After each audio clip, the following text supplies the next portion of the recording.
Michael Jordan once scored 63 points in a playoff game that his own team lost, and the man who watched it happen called him God disguised as a player. But that night in the final seconds, the crowd booed him. It was May 7th, 1997. The United Center in Chicago was selling out before noon on game days that season, and on this particular Wednesday evening, the building was packed to 21,711 souls, all of them believing they had arrived to witness a coronation. The floor had been refinished 2 days earlier, and the seams between panels caught the arena light in long diagonal strips. The smell of the place was popcorn and synthetic rubber, and something electric that comes only from expectation. The Bulls were the defending champions. They had been to 4 finals in 6 years. The crowd had seen enough magic in that building to believe it was the only setting in which magic was still possible. And then, in the fourth quarter of Game 1 of the Eastern Conference semifinals against the Miami Heat, with the score impossibly close and Jordan at the line for what should have been a formality, the crowd began to boo. They did not boo the opponent. They did not boo the referees. They booed Michael Jordan. And Jordan, standing at the free throw line with his pulse slower than most men's resting heart rate, absorbed it. He felt it, filed it, and converted it. The opponent in the series had made a single tactical error so catastrophic that he would spend the next decade trying to understand it.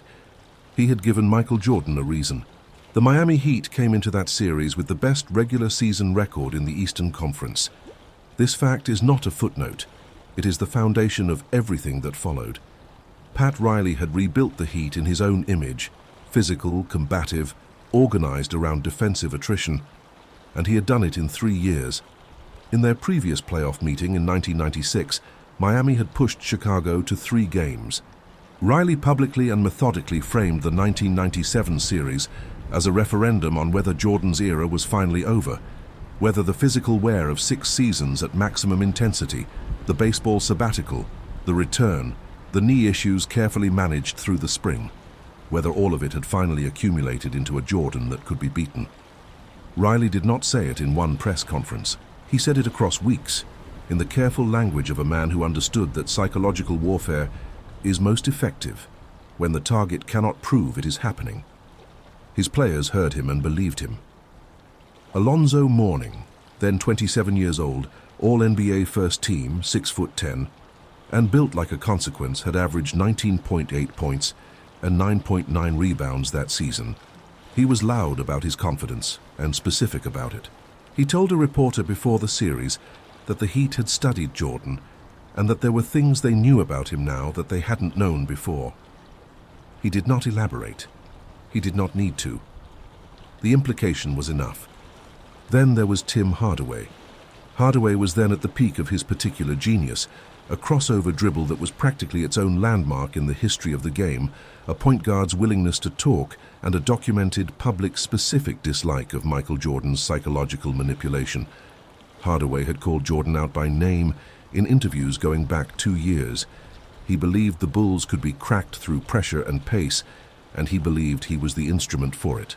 He was wrong about the second part. He was catastrophically wrong about the second part.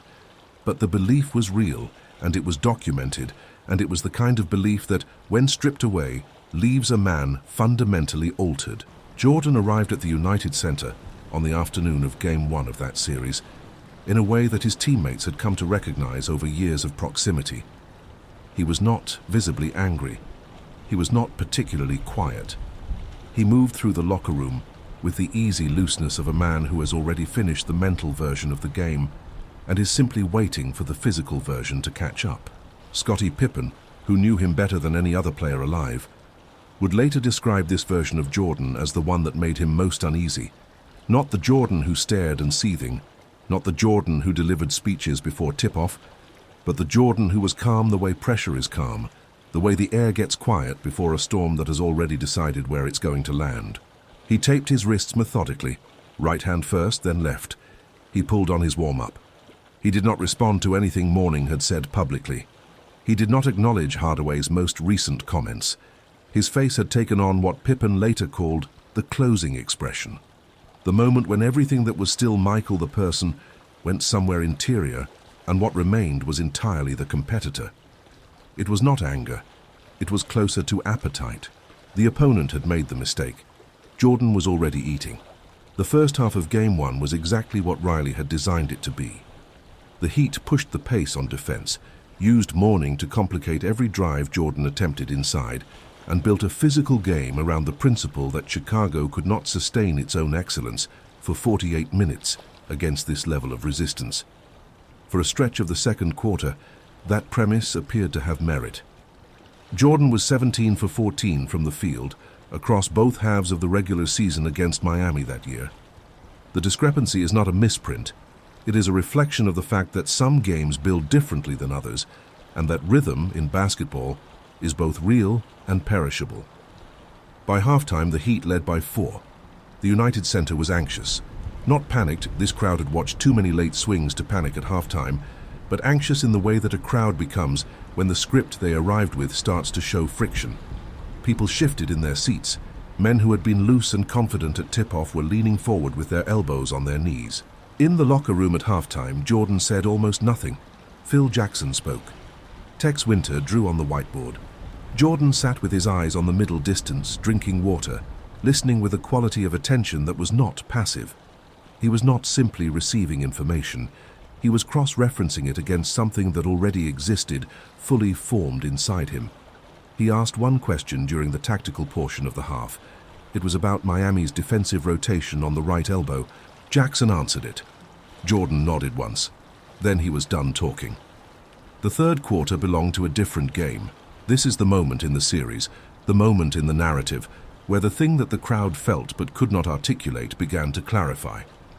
Jordan came out of the locker room and began methodically and without visible urgency, dismantling exactly the architecture Riley had spent 3 years constructing. He did not do it with explosions.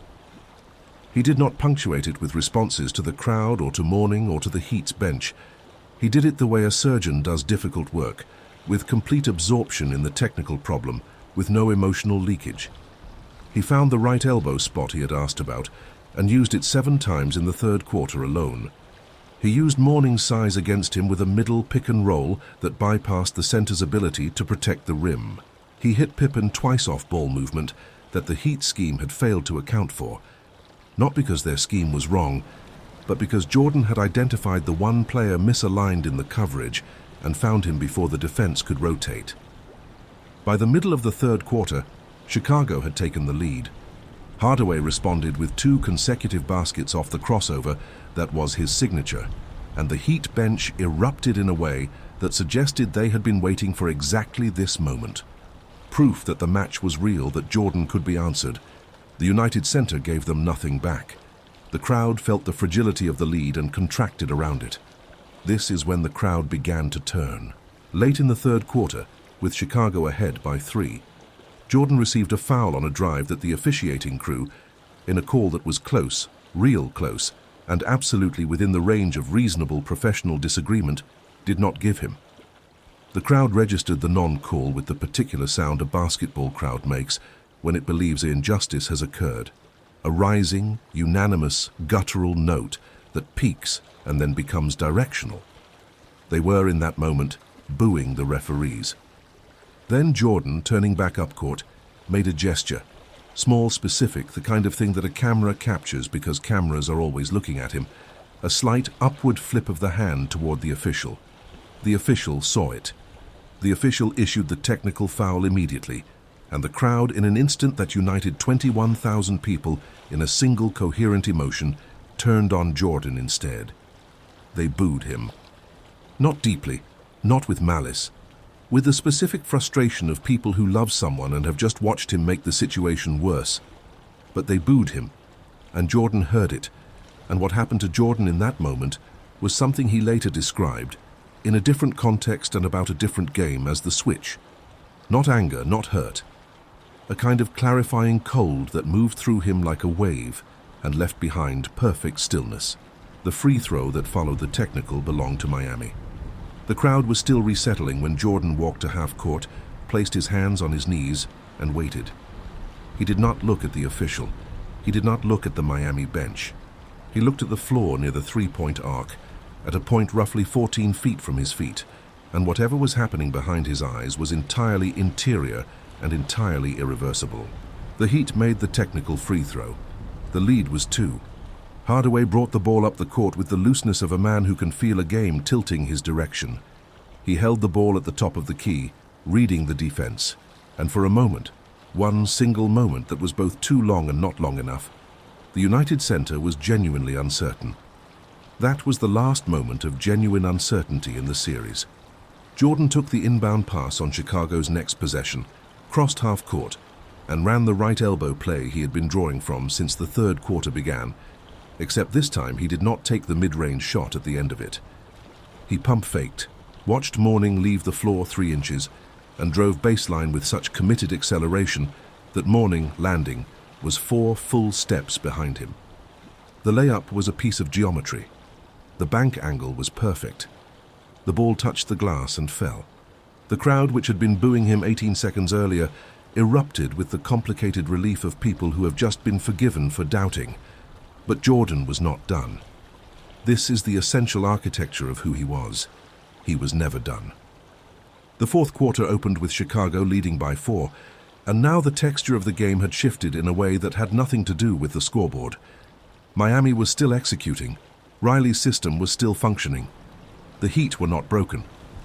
But they had been shown something, felt something move through the building that told a different story than the score, and the knowledge of it was in their bodies now, in the way that certain information becomes physical before it becomes conscious. Mourning was still talking. He would always be talking. It was part of his identity, part of what made him great. But the specificity had gone out of it. Earlier in the game, his trash talk had been tactical, directed. Now it was reflex. He was covering a feeling with noise. With 9 minutes left in the fourth quarter, Chicago's lead was 6. With 6 minutes left, it was 8. Jordan had 38 points and had made 5 consecutive shots. None of them were extraordinary by the technical standard of his career. They were simply precise and entirely unstoppable, which at this level of basketball is its own category of extraordinary. Remember, this series was supposed to be Miami's verdict on whether Jordan was finished. The Heat had the best record in the East. Mourning had said publicly that they had studied him, found things. What they had found, it turned out, was the fuse. Then came the moment. 5 minutes and 40 seconds remaining in the fourth quarter. Jordan caught a pass from Ron Harper on the left wing, 15 feet from the basket. Hardaway was the closest defender, with Mourning rotating in from the paint. The shot clock was at 11. The crowd was at a sustained, focused volume, not the explosive noise of a made basket, but the constant, present hum of a building that knows something is happening and does not want to blink. Jordan held the ball. This is the detail that matters. He held it. Not hesitation, he was never hesitant, but deliberateness. The way a man holds a choice he has already made, so that the other person has to live for one more second in the world where it hasn't happened yet. Hardaway read it as a drive left and leaned, committing his weight, and in the fraction of a second that Hardaway's balance transferred to his front foot, Jordan went right. The change was so economical it was almost gentle. The crossover, and here is the specific cruelty of the moment, looked exactly like Hardaway's crossover. The same hip drop, the same lateral acceleration, the same absolute commitment of weight. Jordan had not borrowed it consciously, but Hardaway saw it, and something in his face, something caught by the camera stationed at the baseline, registered a recognition that was not just physical, but narrative. He had been answered in his own language. Jordan went to the rim through the collapsing defense, absorbed a half contact from a late-arriving Miami rotation man, and finished with the right hand on the near side of the backboard, drawing the foul. He landed, looked straight ahead, and walked to the line. No gesture, no look at Hardaway, no look at Mourning. Just the walk of a man who has said what he came to say and considers the conversation finished. He made both free throws. Mourning, standing in the lane for the second shot, said something. Jordan did not respond.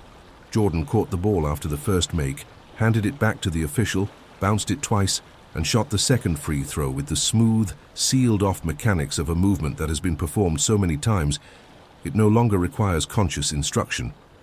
The ball went through. Jordan turned and jogged back to defense before the Heat had touched the ball. The United Center made a sound that was not quite noise. It was closer to the release of breath held collectively for 20 minutes. Chicago won Game 1, 84-77.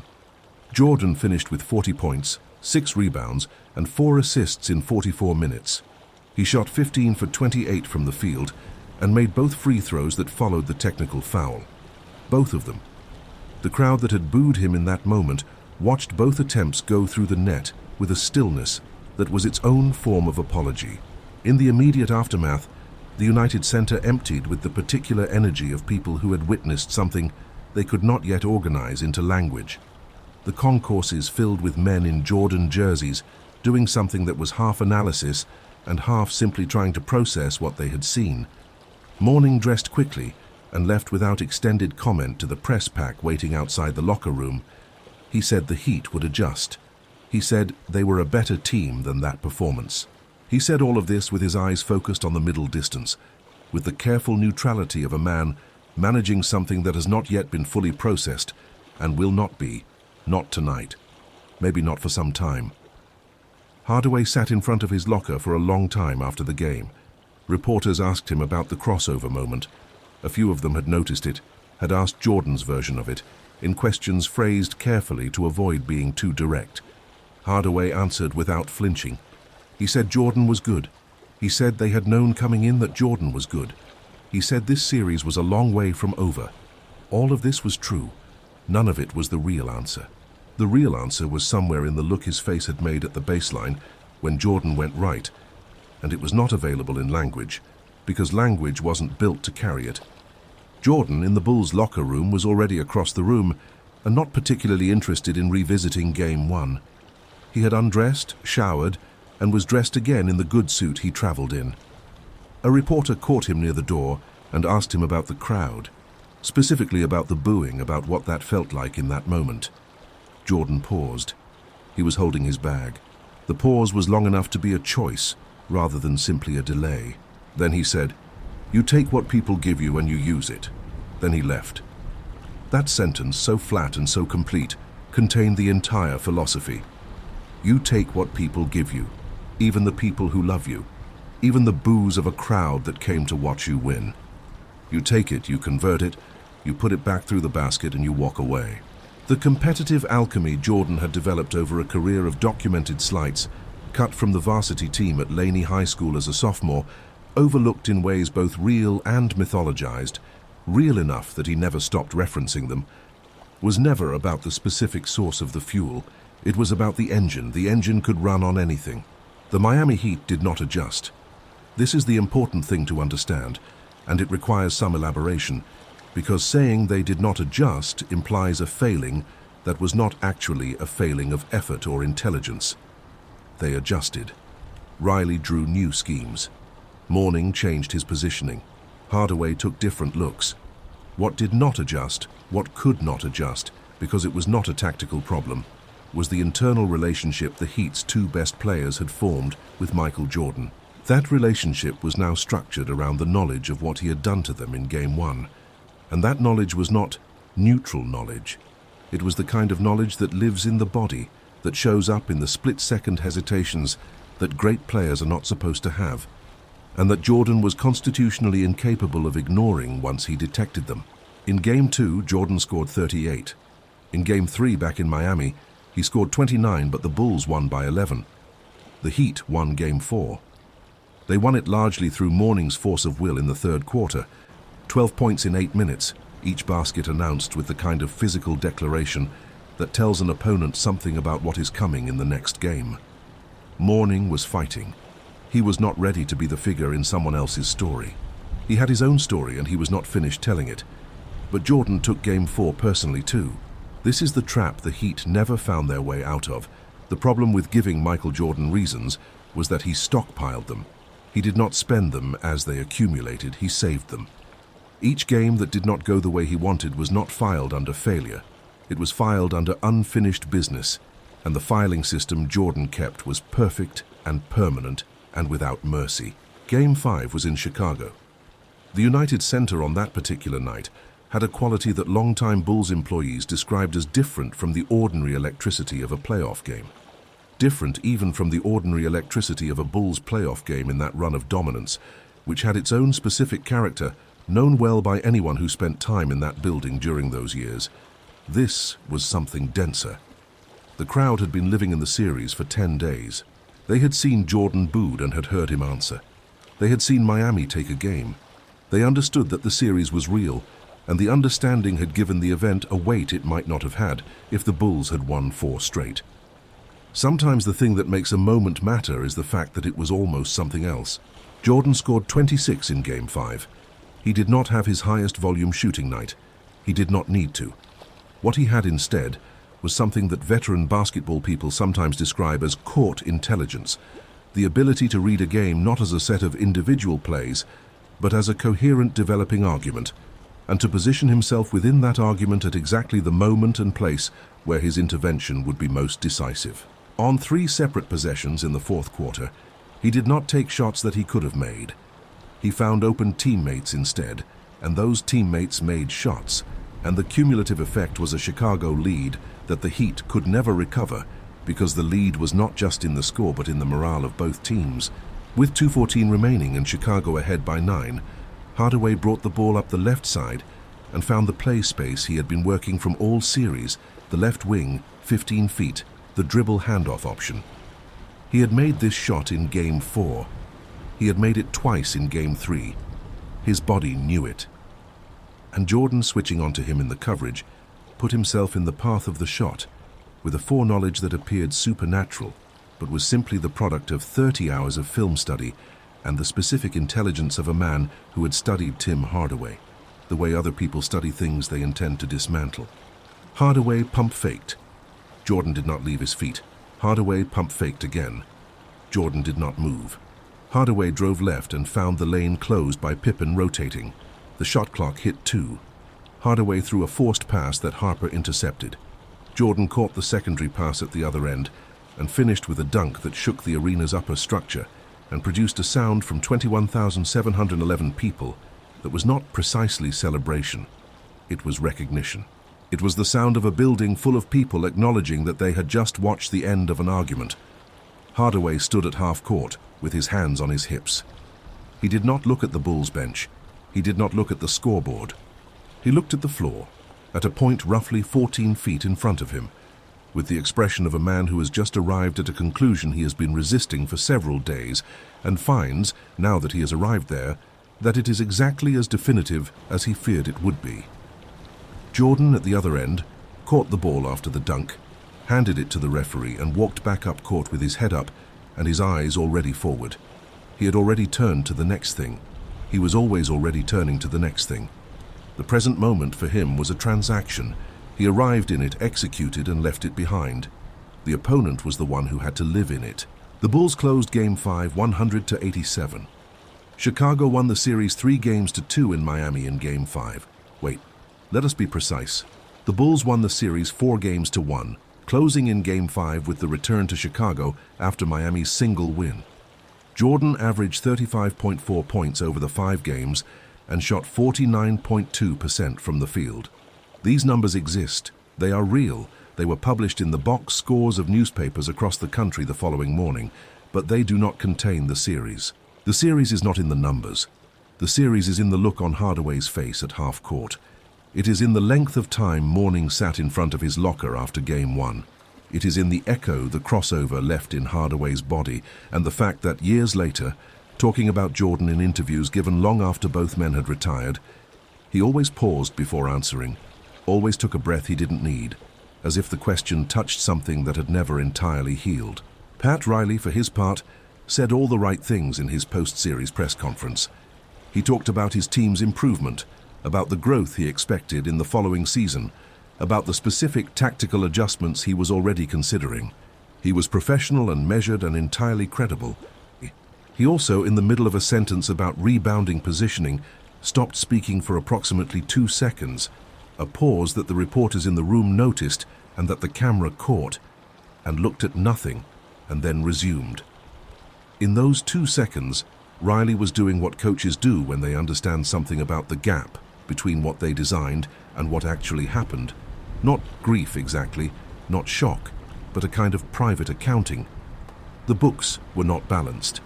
Jordan had found a way through a system that Riley had believed, genuinely believed was the best system for containing him. He had not just found a way through it, he had made finding his way through it look like the thing he had planned to do from the beginning, which of course it was. This is the real subject of any Jordan story. Not the points, not the rings, not the documented mythology of the competitive will, the cut list from the sophomore team, the chip-on-the-shoulder narrative that became its own kind of brand.